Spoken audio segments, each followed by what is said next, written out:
Fresh Morning. Que ressens-tu quand tu manges ce que tu aimes?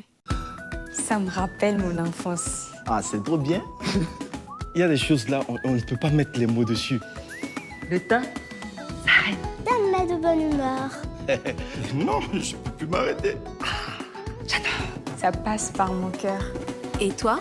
Princesse Tati, un sucre issu des meilleurs champs de canne de chez nous. Profitez dès aujourd'hui des nouveaux emballages Princesse Tati dans vos points de vente habituels. Princesse Tati. Le grand sucre. Des petits bonheurs. Urban FM 104.5, l'instant Princesse Tati avec Gina. Oui, et donc c'est l'occasion de présenter les noms des gagnants d'hier.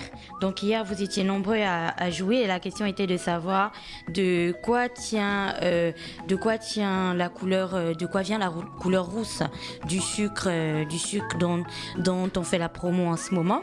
Donc vous étiez nombreux à envoyer plein de réponses et on a donc retenu les réponses d'Ulrich Gaël, celle de Lazéric Farid, celle de Bella Geno et celle de Noël Hills. Donc normalement vous avez tous été contactés pour venir à la radio récupérer vos lots. Félicitations à tous et on va commencer avec la rubrique la question du jour et la question est de savoir de quelle recette ou de quelle pâtisserie en fait le sucre roux, dans quelle recette ou quelle pâtisserie le sucre roux serait-il le plus adapté selon vous?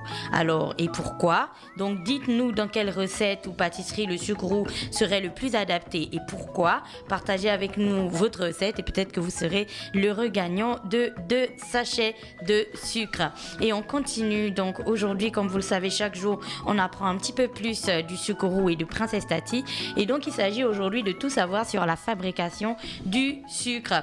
Et si on va bien sûr passer en revue toutes les étapes de la fabrication du sucre roux, aujourd'hui, on va bien sûr parler de la coupe et du transport du sucre. Alors, pour ceux qui ne le savaient pas, donc avant de devenir sucre, c'est d'abord une canne à sucre qui pousse dans des champs, donc qui est plantée par des agronomes, donc des spécialistes et tout, accompagnés donc des équipes de la SUCAF. Donc ils plantent la canne qui pousse tranquillement et lorsqu'elle arrive à maturité, il y a ce qu'on appelle la période de la campagne. Donc en fait à Ouélé, la période de la campagne, c'est la période durant laquelle la canne arrivait à maturité, donc lorsque elle concentre en son sein le taux de sucre adéquat pour bien sûr produire le maximum de granulés de sucre ou de cristaux de sucre, à ce moment la canne est coupée et elle est coupée donc à l'aide de grosses machines super impressionnantes et elle est directement transportée à l'usine où commence son long processus de transformation. Chose à retenir, une fois que l'on a coupé la canne, on ne peut pas la laisser trop longtemps dans un espace sans la transformer parce que on va perdre le taux de sucre dans la canne et elle va se gaspiller, elle ne sera plus donc bonne pour la transformation. Donc vous comprenez que c'est un processus en fait à la chaîne qui fait en sorte que l'usine en fait doit fonctionner 24 heures sur 24 avec des équipes qui se relaient.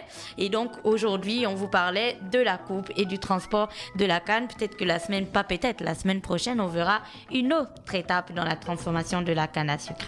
Merci Gina, donc aujourd'hui il n'y a pas de jeu concours. Si, j'ai donné la question. C'est quoi la question? La question était de savoir ce matin donc dans quelle pâtisserie à votre avis le sucre roux serait le plus adapté.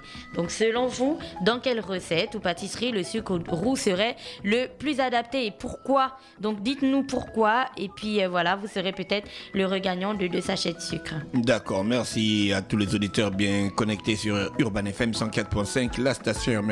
On fait un tour en musique et puis après on retrouve René Rue. Fresh Morning.